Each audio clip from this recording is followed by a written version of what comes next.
Hey guys, what's up? This is James bringing you another deck profile here at the Menards Club. I'm going to be going over my vanilla Android 17 and 18 deck from set 13. This is going to be an updated version because we've gotten a lot of new tools to work with this deck since the deck's come out. I did post an updated deck profile after set 14 where we got some tools, but we've got a new promo card in the deck that has really made me retool how I did, kind of the entire structure of my deck here, so I just thought you guys might want to check it out, see what's new. The deck's a lot more aggressive now, so if you like winning fast, this is definitely going to be a strategy for you.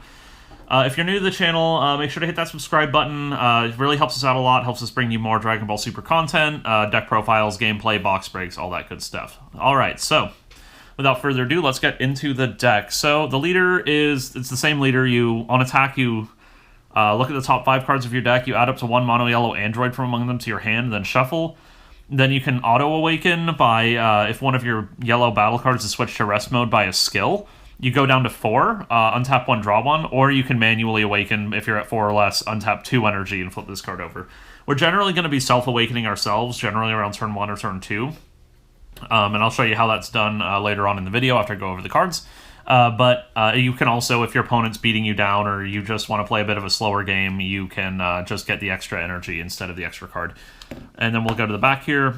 Android 17, Android 18, Harbingers of Calamity. So they have a cool permanent where your mono-yellow Android battle cards get plus 5k power during your opponent's turn.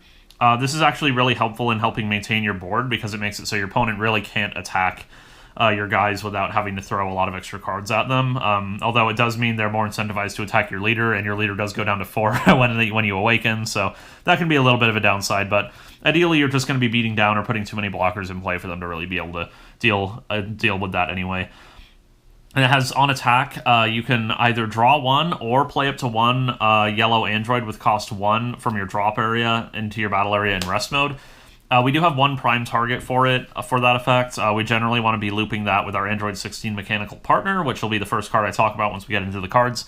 It gives you a free blocker and a free dig 5 every turn, so you're basically going +2 on your swing instead of +1.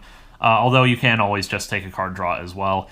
Then they have an activate main once per turn. Choose one of your yellow android battle cards and switch it to rest mode. Choose up to 1 of your opponent's battle cards in rest mode and negate its skills for the turn. This is fairly useful, although it's not always exactly the main game plan of the deck anymore. Now we're just kind of just going for face. But in the games where we want to be more interactive, or our opponent just has really annoying cards in the battle area, we can negate their skills and then eventually get rid of them using that effect. So it's not useless by any means. It can be very useful. Going into the cards in the deck, we've got our 4 copies of Android 16 Mechanical Partner. This guy is the bread and butter card for the deck. It's 1 cost. When it comes into play, you look at up to 5 cards from the top of your deck, add up to 1 yellow Android card with energy cost 3 or less, or we are unison, and add it to your hand. And then it has an auto once per turn. When it's played or switched to rest mode by one of your yellow card skills, you switch it to active mode. It gains blocker through your opponent's turn. Incredibly important because this card plays a battle card in rest mode, so when you play this guy out, he'll then switch back to active mode, give you a card off the top 5, and then also be a blocker through your opponent's turn to defend, put him in the drop area, and then he can do it again on your turn. Incredible card. You can also switch him to rest mode if you haven't played him yet. He will proc as soon as you play him because he has an auto once per turn, but if you manage to untap with him, you didn't have to block with him or something, you can then reset him by using one of your many rest mode battle card effects in the deck. Incredible card, just the best card for the deck, honestly. Alright, coming up we have our other engine here. It's another Android 16. We've got our Android 16 going all out, so he's got an auto once per turn. When he's switched to rest mode by one of your yellow card skills, you switch him to active mode, and he gets plus 11k power until the start of your next main phase. So he can become a 15k for 1, essentially. Just awesome. Activate main once per turn, pay a yellow, choose one of your yellow android battle cards other than himself, switch him to rest mode, then you play up to 1 skillless android card with energy cost 3 from your deck, and then shuffle your deck, and you can't activate he's got a hard once per turn on that effect, essentially. So he lets you just pump out a 30k once per turn, which is incredibly good. Just every turn he gets to just put a free card into play out of your deck. It's a 30k for 1. Plus you can switch him to rest mode by your skills, and then restand him and becomes a 15k on his own as well. Super good. Our last one drop for the deck, which we don't actually play, is Android 20 Mechanical Patriarch. So he's got an activate mana. You discard him and an android. You look it up to 5 cards or 7 cards from the top of your deck. You add 2 mono yellow androids with cost 5 or less from among them to your hand, and then shuffle. I didn't used to play this guy, but now that we have super combo that we can tutor off of this, he's a lot better. And we also have a very specific combo we're looking for on turn 1 with this guy. So, you know, getting that extra dig 7 to look for that is just incredible. He's been awesome since I put him back in the deck with this more aggro version of the build. Now we've got our kind of our filler curve middle cards. We've got 3 Android 17 Sibling Strike and 3 Android 18 Sibling Strike. These guys do the same thing. They cost 1 to combo with, but our Unison reduces them down to a 0 cost combo. They come into play in rest mode after you combo with them, and you can't play copies of them for the turn. And then you can activate main once per turn, pay a yellow, switch one of your other androids to rest mode. So that can be either of your 16s, oftentimes is what that'll be. Play an Android 7. This one will play an Android 17 with cost 3 from your hand, and this will play an Android 18 with cost 3 from your hand. So they can both play the Android 17 and 18 Demonic Duo, and they can also play the other cards, vanilla card, if they're in your hand. They're also just free 15Ks you can put into play after comboing. They come into play in rest mode, but you can defensively combo with them and then untap and have a free 15K in play. Very strong.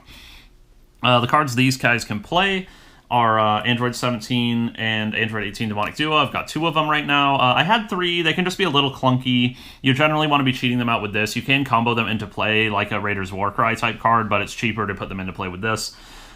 Incredible card. They've got dual attack deflect. At the end of a combo where you combo with them, you put them into play. They are a 2-cost combo, though, and you cannot reduce that with the Unison, unfortunately. If it's removed from your battle area by an opponent's skill, you choose any one of their cards and switch it to rest mode, so it really disincentivizes your opponent killing this outside of combat, and it's hard to kill it in combat because on your Awakened side, they become 24Ks.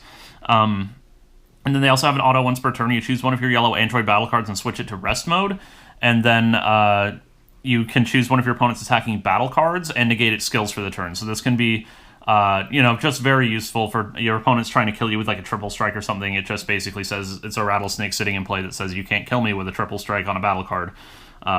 Very strong. Then we have just our vanilla package here. We've got 3 of each, Android 17 and then 3 Android 18. Just split it up to make sure we have different names for these guys so that you don't end up with a bunch of Android 18s with this in hand. And you want to have about 6 in your deck, I've found, to make sure you always have a target for your Android 16. That's kind of the middle part of the curve there. Now we can come on to some of the new tech. I'll just start with Android 17 Mechanical Charity. It's just a vanilla super combo, but it's tutorable. You look at the top 5 every turn of the game, essentially, for an Android. So being able to, you basically always see all 4 super combos every game as long as they're not stuck in your life. So super good card, very, very useful. Now we have the new card, Android 17 Hell's Guidance. This came out in the Champ Pack, but they are incredibly cheap to pick up. So if you want to pick up this deck's an awesome budget option, honestly. It's really fun and super cheap. None of the cards are really all that expensive. But this guy's a blocker. You can hard once per turn if your leader is a yellow and you switch one of your yellow Android cards in your battle card to rest mode. You play this card from your hand. And the other effect doesn't matter. It's for the Super 17 deck. So we don't use that effect in this deck. So it's just a free guy you can put into play. But it combos incredibly well with your Android 16 1-drop, the Going All Out. Because when this guy switched to rest mode, he switches back to active mode and becomes a 15K. So this essentially, if you use him to play out him, you get a free blocker in play and you restand and become a 15K. But not only that, but you can do this on turn 1 as long as you opened with both of these or you found them with like a Jiro. And this counts as switching your yellow card to rest mode by a skill, which means you can proc your Awaken. It's a stupid combo if you open with it. It's super fun to do. So you can just like start the game, charge an energy, play 16, rest mode him for Hell's Guidance, play that out, go down to 4, untap 1, draw 1, and then you also have 1 up to switch this to rest mode and play a 30k from your deck. So you get to start the game with 3 battle cards in play and Awakened. Pretty cool. You don't always get to do that, obviously. We have the 20 Mechanical Patriarch in here to up the consistency of finding it on turn 1. But even every game, you kind of have to evaluate based on the matchup if you even want to be doing that, because you do put yourself down to 4. So if you want to play more of an interactive mid-rangey game, you can just stay on your front side instead and forgo the combo and just kind of go for a value game instead, because we can board control in this deck as well. But yeah, Android 17 Hell's Guidance was a super big boon for the deck, and the reason why I have the deck configured the way I do right now. We've got our Unison here. We just got, it's Android 13 Robotic Unity. He kind of helps make the deck tick. He has Rejuvenate for whatever reason, because you have to go down to 4. So you could theoretically Rejuvenate by removing 4 markers. It doesn't really come up all that much. Activate main once per turn, rest mode one of your androids, choose one of your opponent's skillless battle cards in rest mode, put it under him, so that helps fuel his regenerate, and you can combo it with the leader effect on the back to essentially rest mode 2 androids or 1 restanding android to kill one of your opponent's battle cards in rest mode. So not too bad. It helps you play a bit more of a mid-rangey game. And it does negate the skills before you kill something, so they don't get their like on remove from play skills, like a Grim Reaper of Justice or something won't proc, so that's pretty cool. Rounding out the rest of the battle cards, we've got our Swift Retaliation Cooler. Just one to help us close out the game. I've thought about putting in a second one. It's just space is really, really tight in this deck, and I don't really know where to make the room. We've got one fighting against Fate because, you know, he's awesome. You can play whatever overwhelm card you want, or you can even play just another Cooler over this if you don't have this, or you can play Secret Identity Mass Sane. That's a perfectly defensible choice as well. We use our drop area as a bit of a resource in this deck, so we generally just want to drop this as a game ender. And then we have Super 17 Sibling Absorbed as our secret rare. The reason we're using this one is, one, it's a cool android, but also because you can tutor it off the top 5 on the front side of your leader. You can't grab it off of Android 16 because he has a cost restriction on what he can grab, but your leader doesn't. So if you see this in the first couple of turns, you can just add it to your hand, and that's an incredibly useful effect for your leader to have to be able to grab a secret rare. And it's just a really good secret rare, honestly. Now we've got just a little bit of interactive pieces. We are a beatdown deck, so we want to be kind of just turning our guys sideways and ignoring our opponent, but we need to be able to live long enough to kill them. We're not like the blitziest aggro deck. We're more of a beatdown deck than anything, so we do have a bit of interaction. I've got 3 copies of the Power of a Super Saiyan. I normally advocate for playing 4 of this, but since this deck is so fast, you can actually get clogged up on this, even when you're going for game. So I don't want to. You don't spend like 5 turns ideally with this deck, so you want to make sure you don't get stuck with them. But they are useful for getting your opponent's battle cards to rest mode. Either they're blockers or just stuff you want to kill with your leader combo with your Unison. So very useful card. 2 Frieza Army Reinforcements and 2 Flying Nimbus for the rest of our negates. You can kind of play whatever interactive suite you want. I was playing 3 Frieza Army Reinforcements and 3 of the, I'll just pull out the last guy here, Vegeta Prideful Transformation, 2 of this. So I've just got 2. These 6 cards can really be whatever interactive cards you want. This is just kind of how I've tweaked it right now, but I change these pretty much weekly on the ratios and like what cards I want, depending on who I think is going to be at locals, essentially. So yeah, that's the list though, guys. I'll just show you guys that cool Wombo combo really quick, just to kind of like demo the God open and like what you can kind of do with your mulligan condition, since you know, the mulliganing with this deck is pretty important. And I will say another really important aspect with this deck is you want to be able to evaluate what your role is in every matchup, because you're not always going to be a blitzing fast aggro deck. Sometimes you just want to be more of a beat down mid-range deck where you interact with your opponent more. So definitely think about that before you commit to any kind of turn 1 aggro blitz. But in general, we're going to be the beat down, but you do want to think about that and keep that in mind.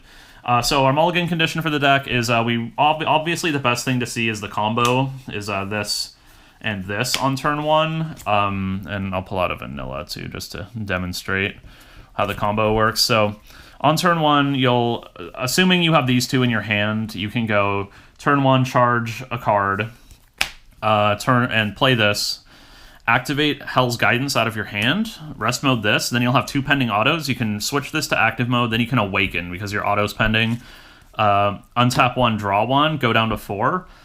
This is a 15k, and then you can use this effect to rest mode this, and then play a 30k from your deck. So you essentially get to start the game like this, plus with 5 extra cards in your hand because you awakened. You are at 4 life, though, so you want to be careful.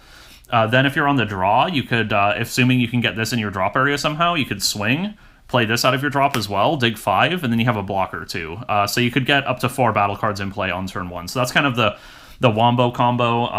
One of the best ways to, like the God open is to open with both of these, and then maybe one of these, and then you pitch 20 and 16 to dig 7 for these 2 pieces. Grab whatever ones you're missing, and then you can do the combo, and then the Android 20 set this up in your drop area for you, so it's already there. You don't even have to waste it as a combo piece or anything. So really, really cool. Turn 1, and then obviously on turn 2, you want to try and play your Unison if you found it. But if you didn't open with the Wombo, what you really want to do is at least try and open with 16 Mechanical Partner, because he is the bread and butter of the deck, and even if you miss on your big combo, you can still use him to tutor out your pieces, start accruing value, and just, you know, kind of defend. You generally just take all your hits before you're at 4, because your leader will generally set you to 4 anyway. But you want to just start accruing value with this. The old school curve before this came out was you just play this on turn 1 ideally, and then this on turn 2, or maybe this on turn 3 with an energy up to defend it. So you kind of have to pick and choose your spots depending on what you open with and what kind of matchup you think it's going to be. But it is a really cool deck. It can interact, it can beat down really fast, and it can just do some really broken looking things. So I think it's a lot of fun. It's really cheap to pick up. The most expensive card's probably just the Power of a Super Saiyan, and the secret rare, obviously. You can play whatever secret rare you want, but this is even cheap for a secret rare. So it's a really cool and cheap and fun deck to bring to locals. I have a lot of fun with it. It's definitely one of my favorite decks to drop out of the last year. And yeah, thanks for checking out the video, guys. Make sure to hit the like button. Comment down below if you've got any questions, comments, any extra tech choices, or anything you think would be cool in the deck. And I'll see you in the next one. Bye.